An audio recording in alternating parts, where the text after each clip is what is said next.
जहाँ साहब मुझे बताइएगा, पेशावर अटैक के बाद नई तरह के सवालात सामने आ रहे हैं। टीटीपी की सेंट्रल कमान जिम्मेदारी नहीं लेती। ये रिपोर्ट किया जाता है कि नए फैक्शंस अपनी तरफ से ही कार्रवाइयाँ करें।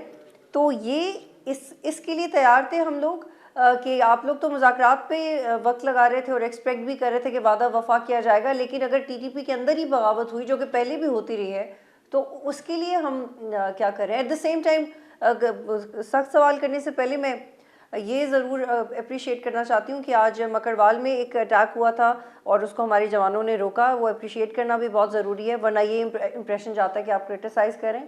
लेकिन sir at the same time the challenge is there. अब मुझे बताइएगा कि जो रिस्पॉन्सिबिलिटी वाला मामला है, ये आपको कैसे समझ आता है कि जी जी, रिस्पॉन्सिबिलिटी बहुत कौन है। शुक्रिया। जी जी, पहली बात तो ये कि बहुत गमनाक और गमनाक वाक़या है और पूरी कौम इस पर बहुत अफसरदा है।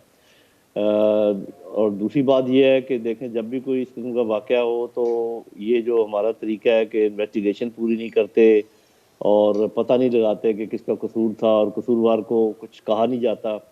ये तरीका हमें थोड़ा चेंज करना पड़ेगा। ये तो नहीं हो सकता कि इसमें किसी का भी कसूर नहीं था और ये बस एक एक्सीडेंट था। आखिर वो बंदा गया इतनी सिक्योरिटी के अंदर और सब कुछ, ये बातें तो होनी ही चाहिए।